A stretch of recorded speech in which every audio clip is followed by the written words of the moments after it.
from the moment you are born, the death process begins. Yep, you heard me.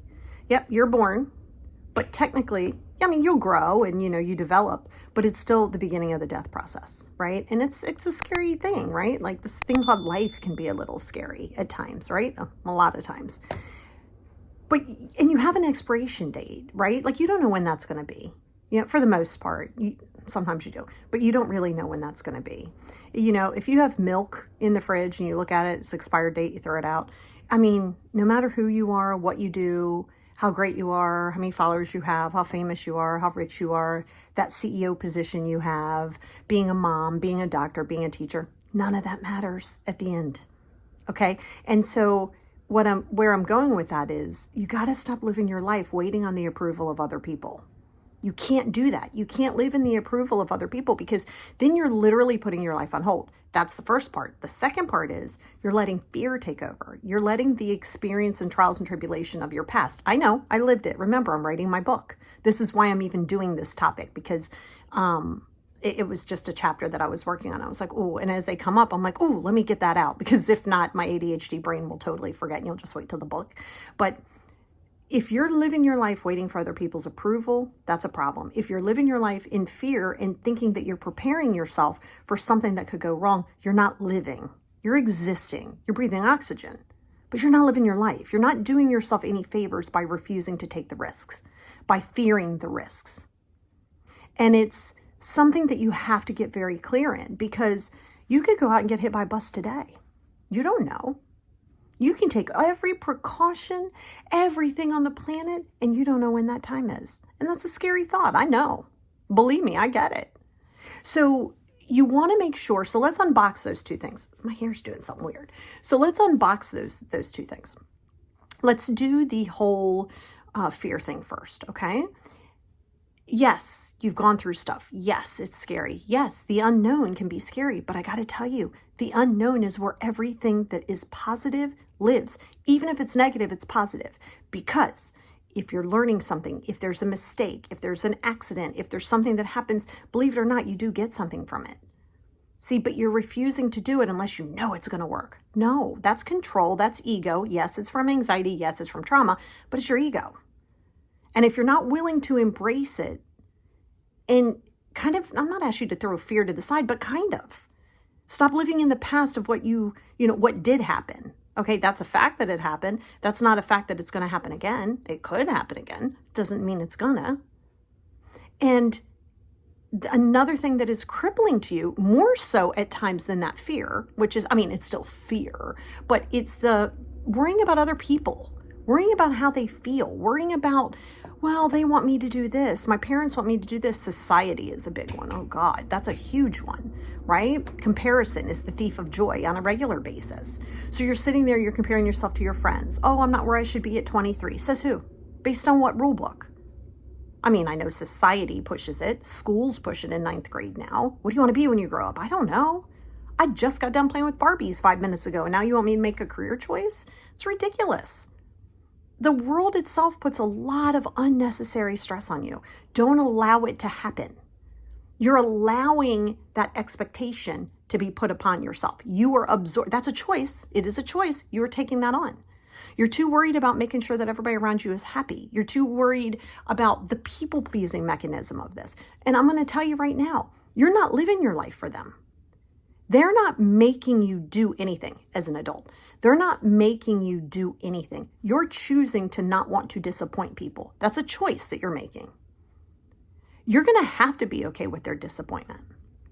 Not everybody's going to be disappointed in you, but sometimes when you're not living the life based in an idea, now you got to check yourself on this, okay? Check yourself on this. This means if you have adult children, you don't get to sit there and go, well, you need to do this, you should do this. Did they ask for your opinion?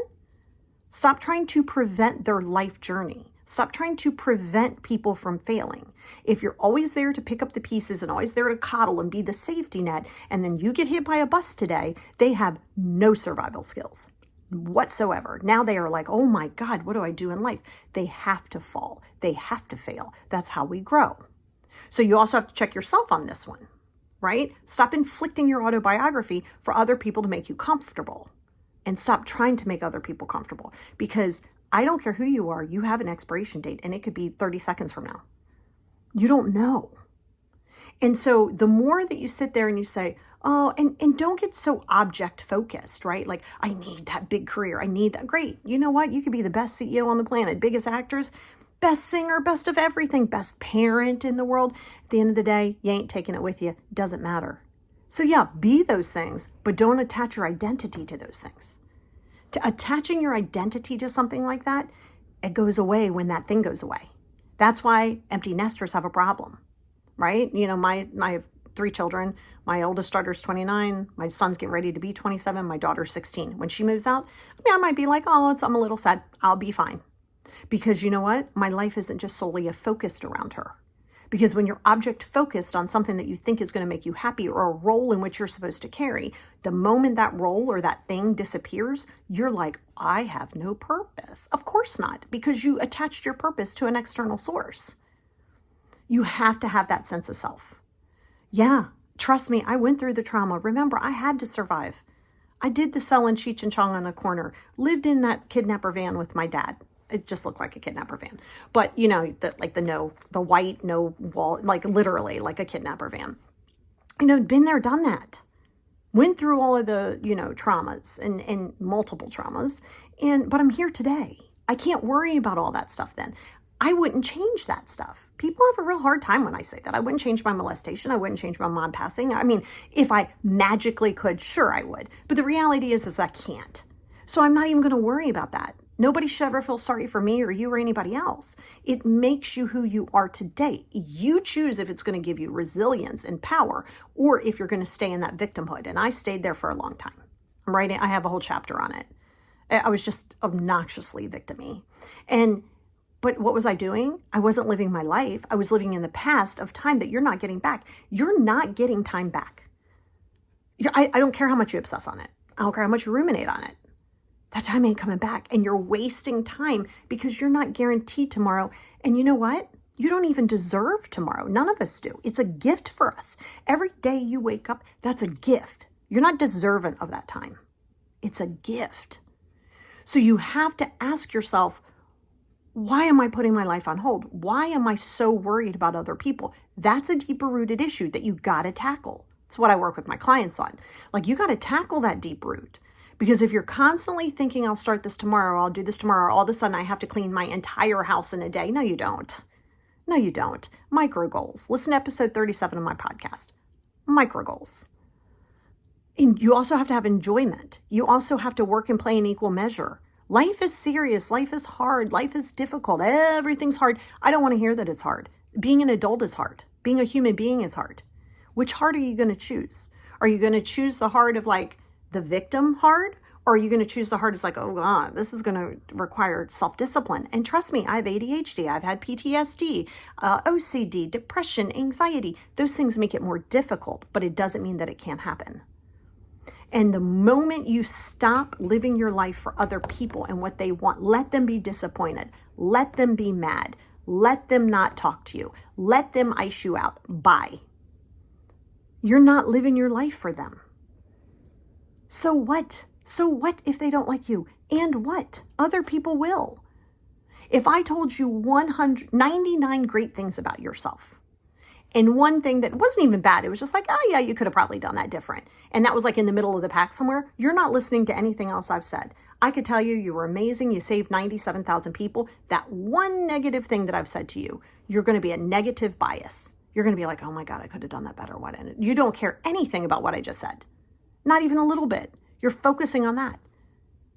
But baby, you ain't getting time back. Time is borrowed. You're on borrowed time at all times.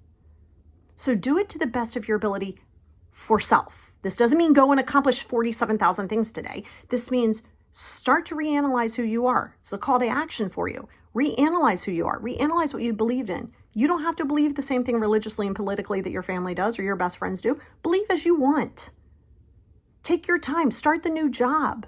Get out of a relationship that isn't serving you. Maybe start a new relationship. But before you do that, start to have the relationship with yourself. Stop being reliant upon other people to validate who you are when at the end of the day, they're actually all irrelevant.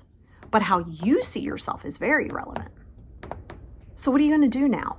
What are you going to do to start living your life, not just existing, not walking around trying to check everybody else's boxes, stop trying to make people happy?